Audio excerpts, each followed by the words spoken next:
Ya, orang yang sakit.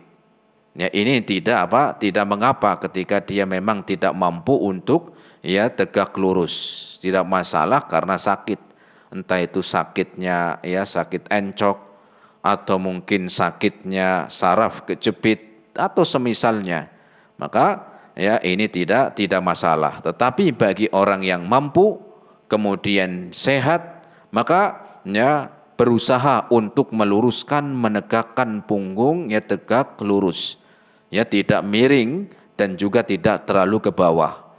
Ini disebutkan di dalam hadis Nabi sallallahu alaihi wasallam, di dalam hadis riwayat Imam Al-Bukhari ya, dari jalan Abu Humaid, dari jalan sahabat Abu Humaid. Beliau mengatakan tentang tata cara ruku Nabi sallallahu alaihi wasallam, wa idza raka'a amkana yadayhi min rukbatayhi. Summa hasara dhahrahu. Katanya sahabat Abu Humaid, beliau mengatakan ketika mengajarkan tata cara salat Nabi, wa idza raka'a amkana yadayhi min rukbatayhi. Rasul meletakkan kedua tangannya di lututnya. Summa hasara dhahrahu. Kemudian beliau membungkukkan punggungnya. Kemudian beliau membungkukkan punggungnya ketika ruku. Ya, membungkukkan punggungnya. Apa kata Ali bin Abi Thalib? Beliau mengatakan kana Rasulullah sallallahu alaihi wasallam idza raka'a law wudi'a qadrun min ma'in ala dhahrihi lam yuhraq. Kata Ali bin Abi Thalib, beliau menambahkan Rasul sallallahu alaihi wasallam ketika ruku, Rasul sallallahu alaihi wasallam ketika ruku, ya, seandainya ada ya gelas yang terisi air, ada gelas yang terisi air dan diletakkan di atas punggungnya Nabi, maka ya gelas itu tidak akan pernah tumpah, tidak akan tumpah. Ya, seandainya ada gelas, ya gelas beling misalnya diisi dengan air yang penuh, kemudian diletakkan di atas punggungnya, maka gelas ini ya tidak tumpah airnya. Ya tidak tumpah airnya, apalagi gelasnya. Kalau airnya saja tidak tumpah, apalagi gelasnya. Ya. Nah, berarti kalau kita ketika ruku, ya kita ruku kemudian kita coba, ya misalnya kita coba sendiri, kita letakkan apa? Kita letakkan gelas yang ada airnya, ya. Kalau airnya itu tumpah di situ, ya atau tumpah sebagiannya, atau mungkin gelasnya sekalian karena enggak rata, kemudian jatuh, itu menunjukkan berarti belum lurus.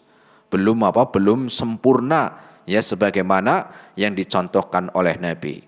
Tetapi ya bukan berarti ya harus seperti Rasul dia, tetapi ada usaha. Ada usaha bagaimana agar sholat kita lebih baik, sholat kita lebih sempurna.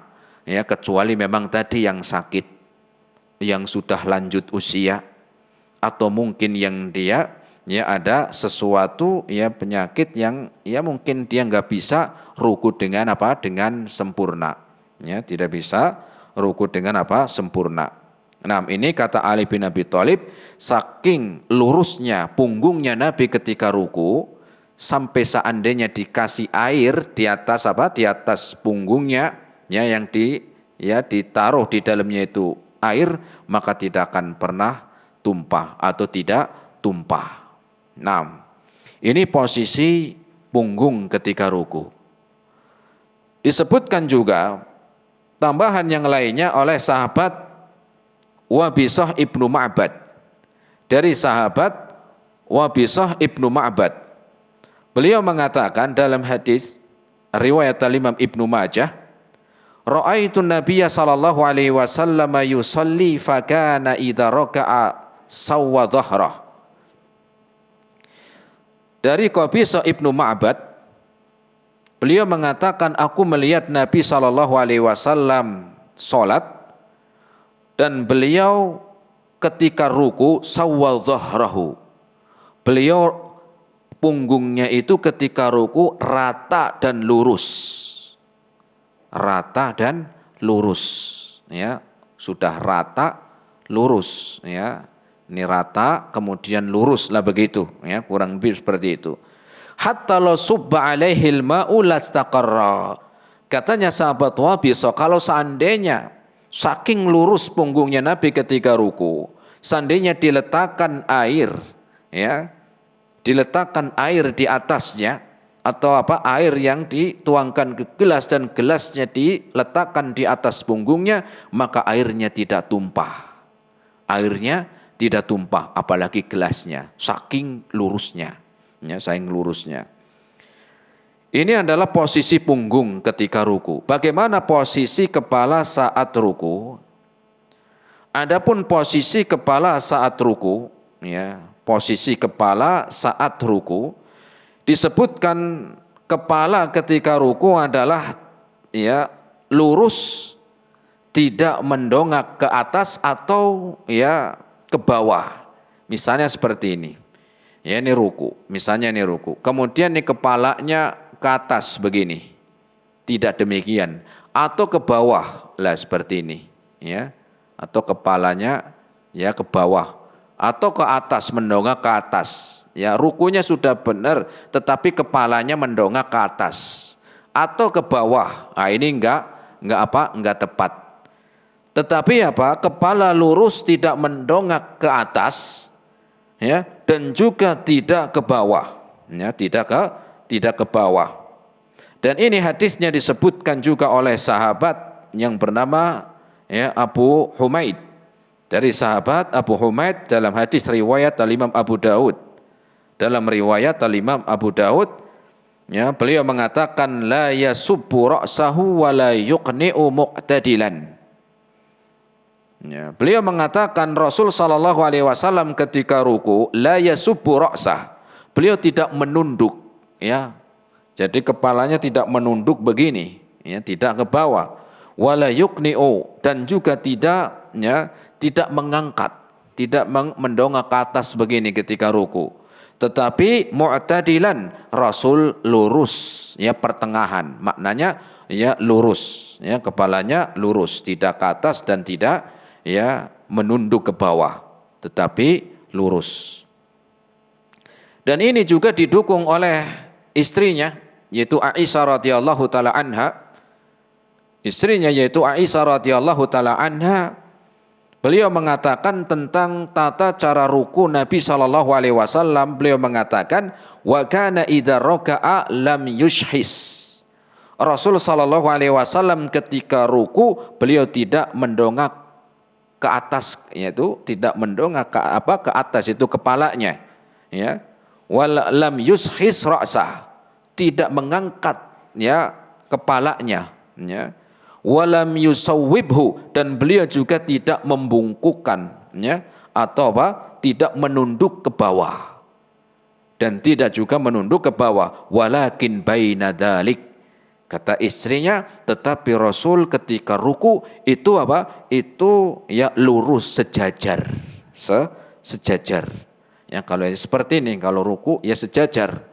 Ya, bukan rukunya sudah pas punggungnya, tapi kepalanya begini mendongak ke atas atau menunduk ke bawah seperti ini, tidak.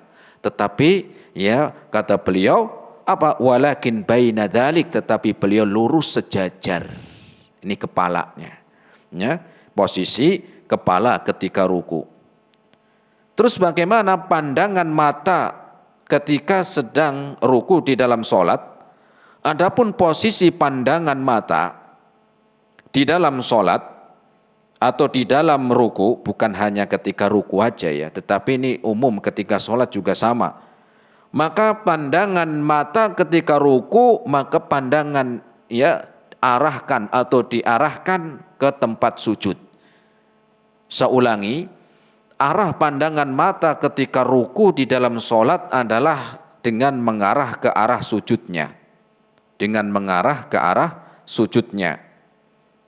Dan ini disebutkan oleh Al-Imam Al-Baihaqi rahimahullahu taala dari Anas bin Malik radhiyallahu taala anhu, Beliau mengatakan, qultu ya Rasulullah, aku pernah bertanya kepada Nabi sallallahu alaihi wasallam, aina adau basari fis shalah? Kemana arah pandanganku ketika salat? Maka beliau menjawab, qala inda maudhi'is sujudika ya Anas. Arahkan pandanganmu ya Anas ketika salat, yaitu ke arah tempat sujudmu. Pandangkan penglihatanmu, arah pandanganmu ketika sholat dengan memandang ke arah sujudnya, ya, ke arah sujudmu. Hadis riwayat Imam Al-Baihaqi. Ya, makanya tadi kalau kepalanya dia mendongak, dia bukan ke arah sujud, otomatis dia akan mengarah ke depan.